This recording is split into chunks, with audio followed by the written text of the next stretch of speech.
Assalamualaikum warahmatullahi wabarakatuh. Salam sejahtera, salam sehat untuk kita semua. Semoga juga teman-teman dalam keadaan baik-baik saja bersama seluruh keluarga teman-teman, dimanapun teman-teman berada. Nah, kita sebentar malam, Timnas U17 akan menghadapi Yaman U17 dalam pertarungan di Prince Abdullah Al Faisal di Jeddah. Dan ini menjadi pertandingan yang menentukan buat kita. Tentunya kalau kita bisa menang mendapatkan 3 poin dari Yaman, kita berpeluang besar untuk lolos ke babak 8 besar sambil menunggu hasil pertandingan antara Korea Selatan dan Afghanistan yang akan dimainkan pada Selasa dini hari, karena kita main pada pukul 22 waktu Indonesia bagian Barat atau jam 10 malam. Nah, nanti Korsel sama Afghanistan itu bermain pada dini hari, ya mungkin 00.15 lah kalau tidak salah. Mereka akan tampil untuk bisa bersaing di grup C, karena Yaman sedang memimpin klasemen setelah mengalahkan Afghanistan dengan 2-0 dan kita mengalahkan Korea Selatan dengan 1-0. Namun euforia kemenangan kita atas Korea Selatan itu sudah dilupakan tentunya buat anak-anak.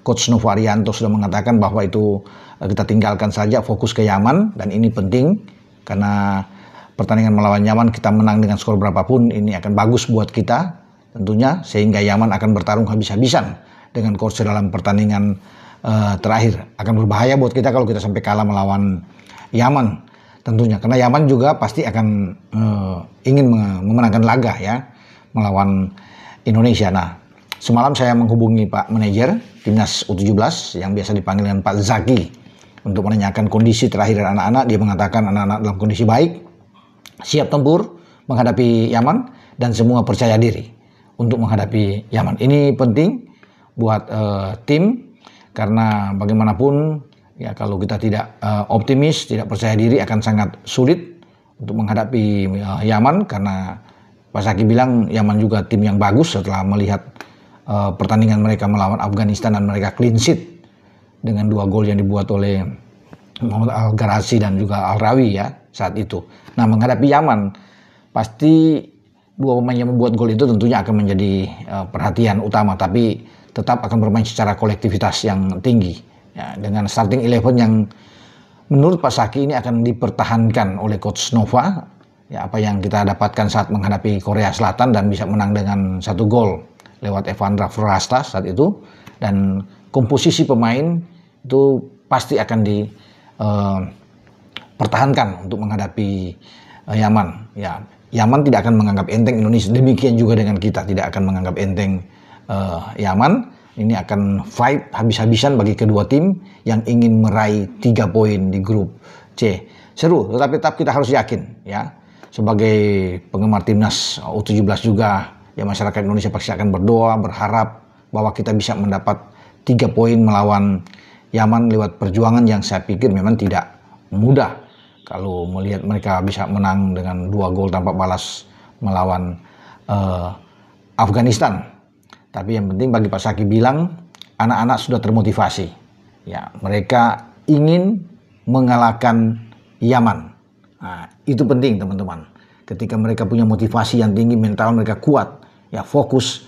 Ya, diharapkan baik Pak Saki maupun Coach Nova, ini anak-anak bisa masuk lapangan dengan kepala tegak dan bisa berjuang di lapangan, memenangkan pertandingan tentunya dengan strategi, taktik, ya, formasi yang sudah disiapkan oleh Coach Nova.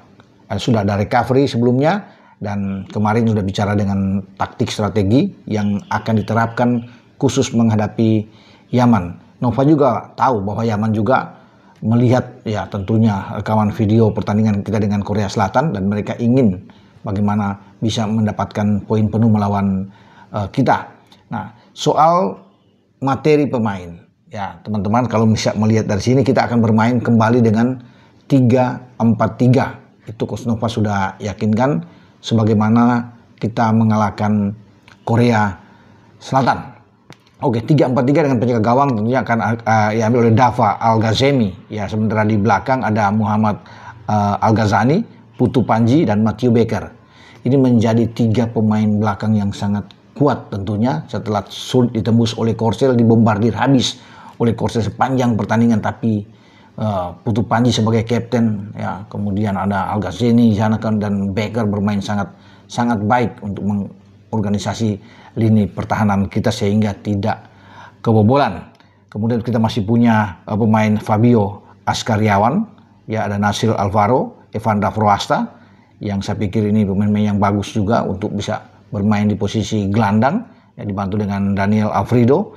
Kemudian ada Fadlu Alberto di depan, Mirza Firjatullah dan Sahabi Goli. Ini dua pemain yang diharapkan ya untuk bisa mencetak gol ke gawang Yaman. Baik Mirza Firjatullah yang kemarin melawan Korsel sempat masuk ke kotak penalti, ya mendapat umpan trupas yang sangat bagus. Sayang sekali ketika one on one dengan kiper Korsel dia tidak bisa mendapatkan kesempatan untuk bisa mencetak gol.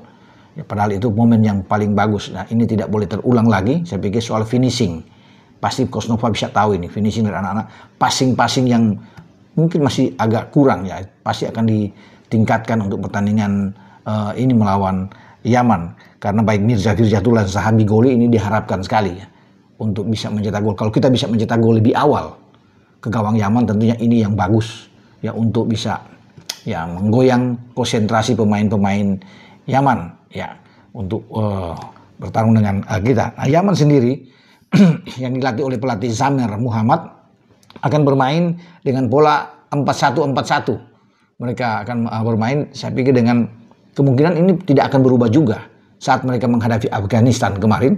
Itu penjaga gawang mereka Wazem Al-Asbahi yang akan dikawal. Kemudian di belakang ada Ahmed Al-Jedi, ada Muhammad Al-Garaz, Omar Adwi, Ali Abdullah. Itu mereka akan bermain di sana dengan Ahmed Sheikh, Muhammad Al-Rawi, Aiman Abdurrahab juga akan ditampilkan. Ya gelandang mereka yaitu Ali Abdullah yang bagus sekali juga.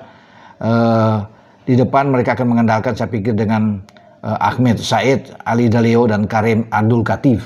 Ya ini yang mereka akan tampilkan. Tapi mereka memang punya gelandang yang oke. Ini pertarungan yang seru tentunya untuk Evandra, ya Florasa dan kawan-kawan di tengah untuk bisa menghadapi pemain-pemain seperti Ali Abdullah, Ahmed Sheikh dan Muhammad Al-Rawi yang sangat kuat, karena Al-Rawi ini kan juga yang ikut mencetak gol.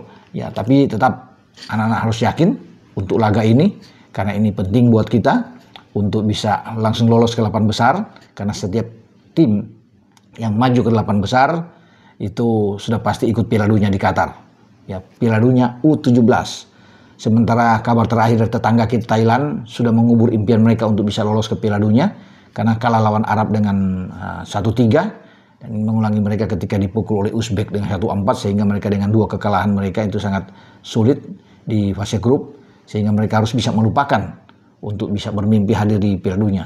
Sekarang tinggal Vietnam yang kemarin menahan Australia yang akan berjuang dengan kita yang punya peluang setelah mengalahkan tim kuat seperti Korea Selatan yang diunggulkan. Nah, tinggal kita bagaimana bisa mengatasi Yaman. Ya, saya rasa kita akan bisa mendapatkan poin 3 menghadapi Yaman, sehingga ini bagus buat kita untuk bisa mengunci salah satu tiket paling tidak berada di peringkat kedua untuk bisa lolos. Tapi kalau bisa menang melawan Yaman, saya yakin kita bisa menang melawan Afghanistan dan kita bisa menyapu bersih. Namun tetap harus fokus, tidak boleh menganggap remeh, tetap percaya diri tentunya, dan kita berdoa bersama untuk kemenangan melawan Yaman. Dengan saya Bung Ropan berbicara. Ciao.